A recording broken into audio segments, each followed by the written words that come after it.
We have Joey Yee. He's here in the studio. He's not mic'd up, but he's back there. He's one of our more prolific fighting game players. He's waving at the wall, but he's behind our camera right now. He's going to be playing Injustice 2 while we talk about it. A game that generally across the office, I think, even people who are not traditional fighting game fans, are not traditionally fighting game fans, are really enjoying it, myself included. But Pete, you gave it a 9 out of 10. You betcha. Were you surprised? Even me. Yeah, I was surprised. I don't like when I'm on the same wavelength as you. Like, stop thinking my thoughts. No. Get away from my brain. Gold mother box? What is that?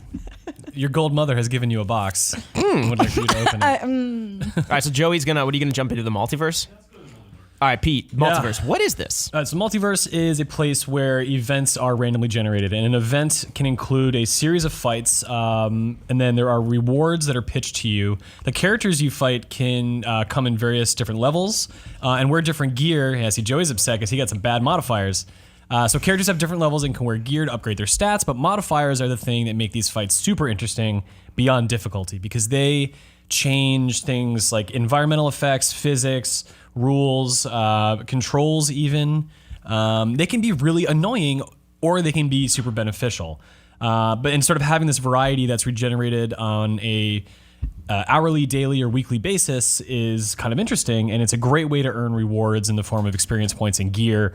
Gear being the thing that is going to give this game longevity, I think, for outside of the competitive community who's going to tear it apart and play strategically and learn how to do that. The metaverse and the gear will keep, I think, more casual and average players excited. I think that this looks really fast. Why is it so fast? Because that's a modifier. It's modifier. Yeah, I was going to say, this is okay. not how I remember the game yesterday. But what is Black Canary's power? What does she do? She yells. I was about to say one of her finishers, or supers, right? Basically, like, throws a guy down on the ground, gets over him, and just does her screeching yell to him, and he's just like freaking out. Yeah. Isn't there an X-Men character that does that too? Banshee? Banshee, yeah, I think so. It's X-Men, right? Sure. Or it's Marvel it of is. some sort. It's I'm really bad at comics. I'm really... So I want to talk about the roster, obviously. That's the main appeal for a lot of people. Joey's... Are you Scarecrow or Black Canary? Joey is Scarecrow. That's a character he's been playing a lot. And I believe at this point in the multiverse, you have the gear and everything, right? So yes, in the multiverse and in plenty of modes, you have the gear. But most importantly, the gear stat boosts count here. Okay. Because you're going up against enemies that maybe have a much higher level than you, or they have really strong gear, and that helps kind of keep the variety going and the impetus to really look forward to gear and wear your best stuff. It's really only, and you can see the gear in any mode. It's just the stats are not active by anytime in ranked matches. Yeah. So ranked matches are the competitive stuff. There's no option to use stats, but you can wear your gear. Unranked battles, players can decide for themselves if they want stats to carry over or not. What is Gravity Flux? What's that modifier?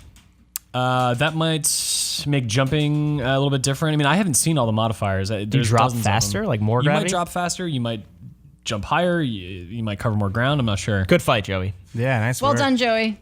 So Joey's Scarecrow right here ostensibly would look very different from someone else's. 42, Joey? Sturdy, sociopathic legs of terror. Yes, so these characters will look different. Cool. Sorry to answer your question. I love the idea of spending like a weekend with one character, just learning their moves, but also getting some cool looking gear and some gear that's going to help me out further down the road. And that's really appealing to me. I like that there are RPG mechanics in this, because were those present in the first Injustice? No. Okay. But there are some complications that are worth talking about. Is this the dude that vomits on Atrocitus? He does that. Barfs blood into people's face That's to make them comply. disgusting. That's so hot. Nice way of just laying that out. This game uses a lot of different currency systems to manage the purchasing, regeneration, and modifying of gear. And one of the complications therein that's not currency is the level lock for gear. So you get a lot of stuff in the story mode that looks really cool, but you can't wear it until you're level 20. And it's not all gear, but that's some stuff. And that sort of makes you feel like, well, crap, I've got this thing, but I can't wear it.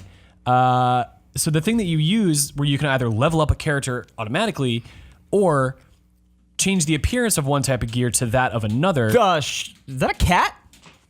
I'm explaining a very complex system. Yeah, Sorry, keep you going. are not paying any attention. I'm paying attention, but a cat And interrupting keeps me. flying out of nowhere. Jesus Christ. Keep going. Anyway, this game, long story short, this game is really good at tempting you to spend real world money. you don't have to do it to get a lot out of it. I didn't spend any, and I enjoyed the process of getting Superman up to level 20, a few other characters up to level 10. As I did that, I earned more gear and had access to more of the gear I already owned. But it certainly is a practice that is very obviously done to tempt you into this necessary evil of paid for. It's not even DLC. It's just like paid for unlocks for stuff that you own in the game. It seems very weird, but that's really only the bad thing I can say about Injustice 2. It's otherwise a really great fighting game. I mean, I'm not on Evo level at all, anywhere close in any fighting game series, but I've played them since I can remember. And I typically love Japanese games more often just because I like the flow of something like Street Fighter V versus the very deliberate staccato pace of this game. But the inputs are so easy that once you actually start playing for a while, you see how to link things together, and what was at first stiff and awkward becomes pretty fluid after a while. So that's really good. It's got an amazing story mode. The best cinematic work NetherRealm's ever done, especially Really? especially the face animations. Yeah, it's top notch. I've never it's hard to think of a game other than like Metal Gear Solid 5 or Uncharted that really does mouth movements and speech as well. As this. There was a GIF floating around of Harley Quinn. I forget what other two heroes like looking through a window, and she was chewing gum and talking, and it just looked like a filter on an actual shot of someone like doing just that. Like it was insane. Yeah, it seems like they actually did motion capture for bodies and the mouth, but like all the movement in the face, like in the eyes and the brow, that all seems to be done just by hand in the computer.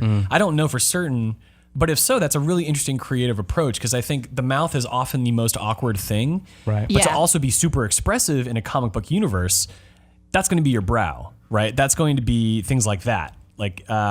So it's a really interesting mix of the two. For all I know, it could be all facial capture, but Yeah, these look great. yeah. As far as what? Yeah, that part's dumb. Why aren't you saving me? Bye. I'm taking you now. What can you say as far as like myself not being like anything remotely close to like a fighting game player? But like, what do you mentioned like basically a learning curve. Yeah. Like, how long in do you think? Well, will you get to the comfortable factor and away from the button mashing? Yeah, Like, that's a really good question. I mean, so part of that is figuring out what character you actually like. Yeah. So the story mode rolls out, I'd say, almost half the cast and gives you a chance to play them for a couple rounds, and you can get kind of a taste there. But it's once you start going into the multiverse that you sort of start seeing different ways of training. The modifiers actually teach you how to use characters in different ways, right? So if there's one where you can't jump, then you start to think about like, okay, well, what do I do if I'm not jumping and attacking from overhead? you're using blocks and other things. more Sure, often, yeah. So it organically gives you experience in terms of like how characters behave. But going back to the move lists, Ship it. Sorry. they're very simple to understand.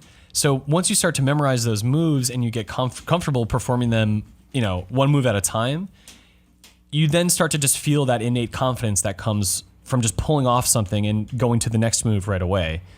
I think if you spent like a handful of hours, like beat the story mode, understand the mechanics of the game, like the general way that every character works, and then you could just spend a couple hours with another one in the metaverse, and you'd probably start to see a lot of progress. I mean, I take to Capcom's games kind of like water. These NetherRealm's games have always been difficult for me, but this has been the easiest for me to get into.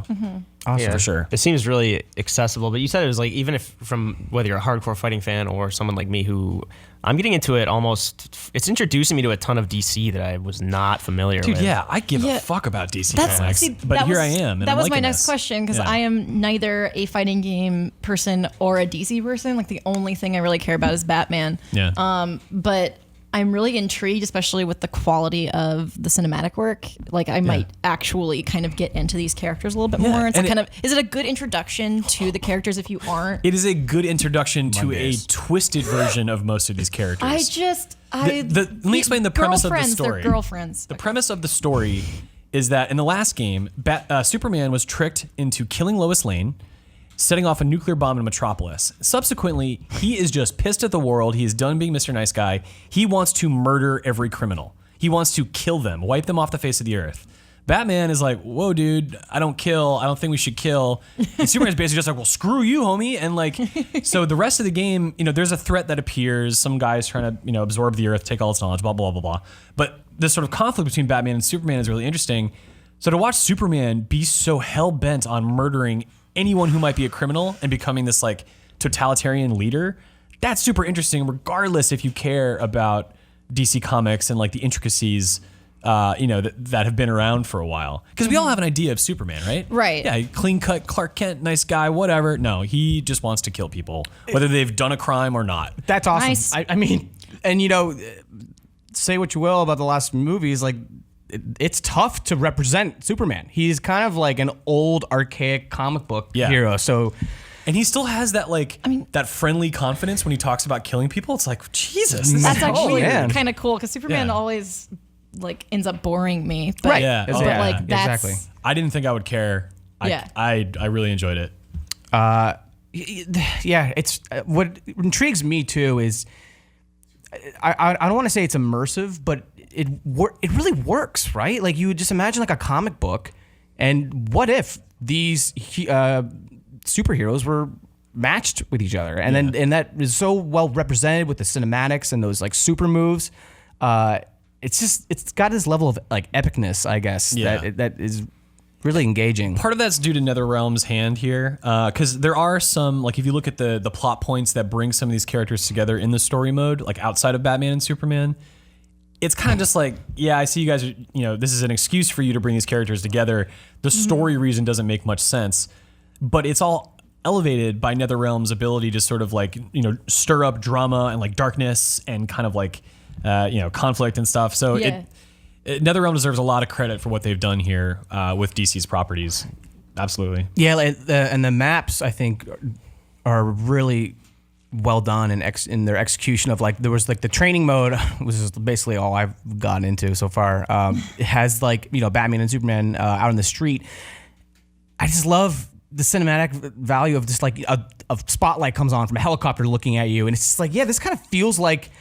Again, like a cinematic experience. Like everyone is watching this epic fight, and here maybe not so much in a bar, which is funny. But like I love those scene changes too. How you can do that. That just seems it's fun to watch. Yeah. Do you have any characters that what are your favorite characters that you've been playing? Because I was trying to hit level 20, I played Superman a lot because through the story mode it gets to like level 9 or 10. So basic. Anyway, Jesus Christ. So I like Superman, and it's fun too because you unlock new abilities for characters as you level up, so you can actually add to your repertoire and then customize it when you have more than a couple slots. To like your actual move list? Yeah. Oh, cool. Yeah, dog. So yeah, I kind of enjoyed Superman. Then I got one move added to his move list that made him even more fun for me.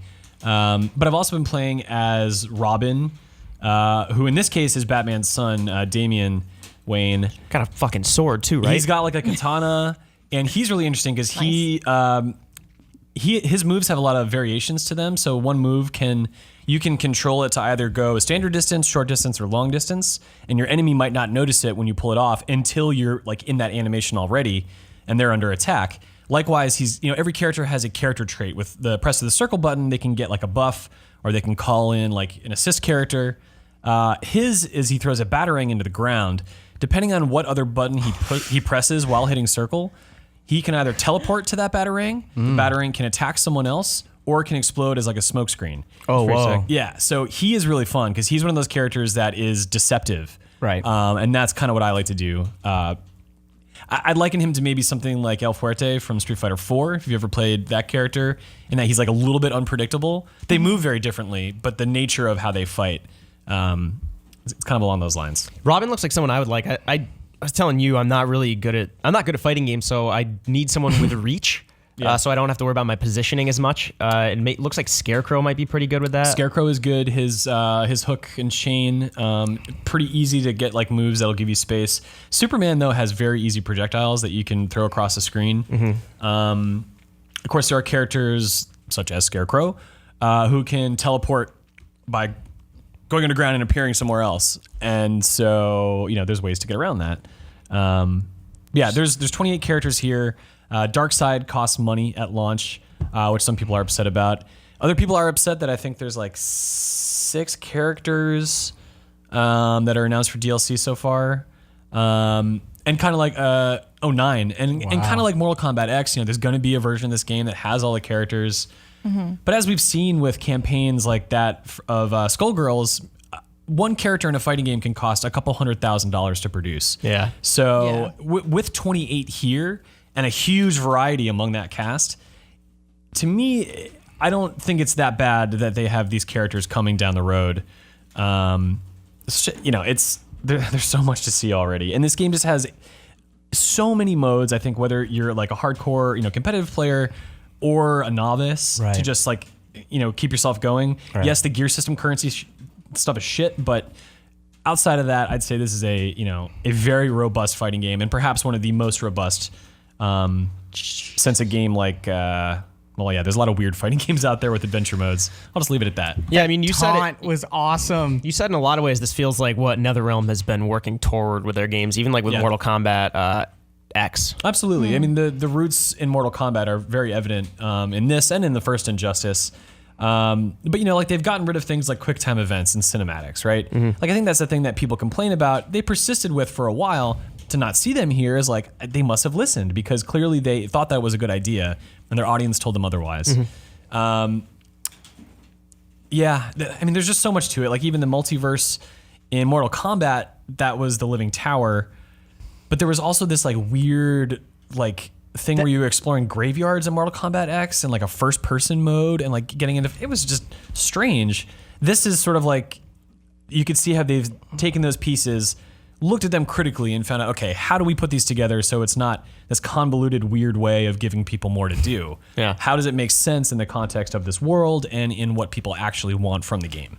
Do we know who those 9 characters are going to be? I can think of a few. Because Nightwing's not in this yet, right? Which is weird. Well, I like Nightwing. I think Nightwing is, you fight him in the game. I think he's an alternate skin. Because once you equip sets of gear for certain characters, they can have new abilities or transform in the kind of subtle ways, but yes, he's different than Robin, but he kind of fights similar to Robin. He's an alternate skin for Robin? I think so. Lore-wise, doesn't that not make sense? Like Damien wasn't Nightwing. Tell you what, he's not an alternate skin? It's not an alternate skin as much as you get the weapon, and he fights more like Nightwing. Doesn't he use like the 2 short staff things? Isn't that basically just an alternate skin, God? That's weird. I'd rather have. He's not. What Tay's getting at, and what I'm getting at, is he's not a separate character. Deathstroke's not in this either. No. So you're gonna see like Red Hood, Sub-Zero from Mortal Kombat's coming over. There's a couple more. I just can't remember. Red Hood was what's his name? Wasn't that Dick Grayson revived? I don't know. The Robin who died. I don't know. I don't know. I want to play Green Arrow. I like Green Arrow in the first game a lot. Like I can't have different elemental arrows and stuff. I've never heard of Captain Cold before in my life. Yeah. I also, Or Cheetah. So Captain Cold has, we have a video on GameSpot.com explaining who Cheetah is. Yeah. You mentioned like QuickTime events. That was from the last game, right? Yes, it was in the last game, and it was in Mortal Kombat X as well.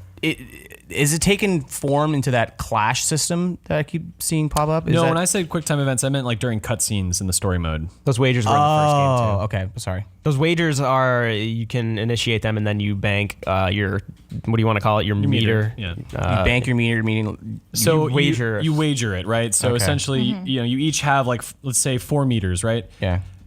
4 sections. If you wager 4, the other person wagers 2, you're going to win the clash. But depending on if you're the attacker or the defender, you're either going to take off your opponent's health or you're going to regain some health yourself. But the sort of risk therein is that you're cashing in meter, and the more meter you have, the more ways you have to get out of combos, the more ways you have to do powered up super moves. Right. Okay. So it's sort of like a give and take, and there's a mind game because you don't know what the other person is doing. It's a pretty interesting system, honestly. It's sort of, it's very unconventional. How do you engage that? So once you lose the first half of your meter, which is like the gray portion, and you're down to the red, then it's just a matter of using the L2 button, and I forget the other one, but that triggers it. Okay. You can each only do it once per fight, and again, only when you're on your second health bar. Cool. Can you do Green Arrow's super move, Joe? Never mind. What is his super move? Oh, no, I've seen it. He shoots does that have something to do with the apple, or is that just his victory thing? Maybe that's his victory. Yeah, he shoots an apple in the air. Maybe there's an intro or something. I don't know. Yeah, I'm really I want to keep playing this. Are you still like learning any characters, or have you kind of had to move on to a new game for a review or anything? There's actually just been a lot of reviews to manage since I put this review up. But no, I want to keep playing as Robin. I really like his character. And now that there's more people playing, and the game will be out tomorrow. Is that right? It's already out. No, it came out yesterday. It's already out. Yeah. Is Zoltar there? It's more people to play. Yeah, that's what I was saying. It does look like Zoltar. It does. Yeah. Yeah, I wanna find like 3 or 4 characters that I really like and try to get good with them. I'm really stoked for Tekken 7 though. That's what I'm looking forward to. When is that out? Early June, first week of June. Yeah. What are these? Is that the only? Oh, and then what's it? Marvel Infinite. Marvel versus Capcom Infinite, whatever. Yeah. That's called. And those the Capcom fighting games are kind of much faster paced, right? Not as stiff as NetherRealms. Right, but the upcoming one is dumbed down. Oh. Okay. So. But this Maybe is that's a good accessible. thing It for seems some like people. NetherRealm made this accessible in a really good way that doesn't sacrifice the hardcore elements. Totally. Yeah, I think Which It's tough as shit to do. Yeah. Like I've played some people online that I can't believe the things they're doing, and it's like they must feel happy with this game because they're doing some impressive shit. Yeah. That's also something a scrub like me could pick up. Yeah. So. And just enjoy it, even if you're not on a competitive level. Yeah. And there actually, just the last thing I'll mention, there is a way to so-called compete without actually fighting. So the characters that you build and raise, you can build a team that fight as AI. So 3 characters, you upload them to a server. You can challenge other people's characters, and if you win those fights, which are automated, you can get some rewards every day. And then people can challenge you when you're not playing. And so you actually watch the fights that you initiate play out, and you can like fast forward them up to like 4 times normal speed if you want. No way. That's cool. But you think about it this way, right? Like, yeah, you can't pull off like an infinite combo or whatever in a fight, but you have built a squad of fighters that's really good and can still take someone down even if you're not absolutely in control of it. That's awesome. It's not something for everyone, but it's something for people who are intimidated by traditional online Like me. competition. And you're legitimately watching. Oh, this is over here. You're watching another guy. And you can This is Godzilla. What's his name? That Batman skin is Godzilla so sick. Stanley. Godzilla Stanley 8. is getting wrecked. Yeah, I mean, and you can play this at normal speed, but it's also fun to do it at fast forward because you Wait, that's earn- another person? I'm so sorry Yeah. to interrupt. I'm Yeah, trying to wrap my that's- head around It's this. another person's team that they've uploaded to a server. Gotcha, So this okay. is all AI. Oh, okay, doing never these mind. fights. Oh, I thought it was an actual person. Okay. And then, yeah, you can get like up to 5 item boxes a day, whether you're attacking or defending.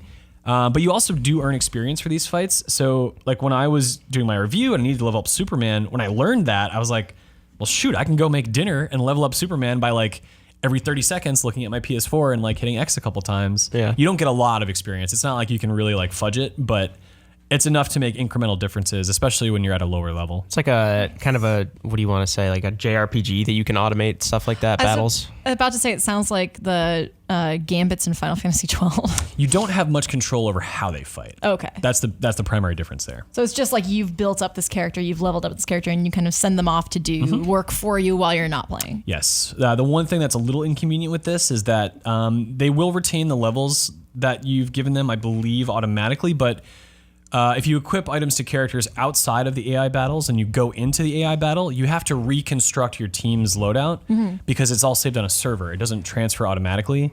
And maybe you want to have characters that are equipped differently than the ones you're using outside of it. So you just have to keep that in mind. Like there were a few fights I got in AI battles where I was like, oh crap, this build is hours old. Like I didn't intend for that to happen. But you're not really losing much if you lose. You lose 30 seconds of your time and whatever. Has a fighting game had something like this before? Not that I can think of, but there very well could be. What about people who care Smash 4 had the amiibo. Right. Oh, right. Yeah, Smash 4 had Joey's the right. amiibo. I always like think of Smash in a separate category than I think of a game like this, so I never kind of associate them like that. Yeah, I was questioning in my head when I was closing out my review, like, you know, yes, this is a game that has something for everyone, but isn't that Smash? But I think for Smash, it's so much about competition. This offers a lot of different pursuits where it's not just whether you win or lose. It makes you feel happy about playing the game. Smash also lacks a lot of the RPG progression that this game Well, has. of course. Aside from the that's the amiibo stuff. Yeah. Yeah, I really want to play more of this. I want to try out like Flash, Green Arrow. I don't know. I kind of want to see what Captain Cold's deal is because I like to replace Mr. Freeze. You got to have a good excuse to. There is a skin you can get from Mr. Freeze. Okay, gotcha. Plays him. Cool. Your review is up 9 out of 10 on GameSpot. You want to go read that? Yeah, buddy. You don't want to read it, probably. You wrote it. I did. I wrote it with my girlfriend playing Black Desert Online behind me with her 2 friends without a headset. So I had 3 voices talking in my ear the whole time. Nice. But somehow I wrote a review. Yeah, you played all weekend.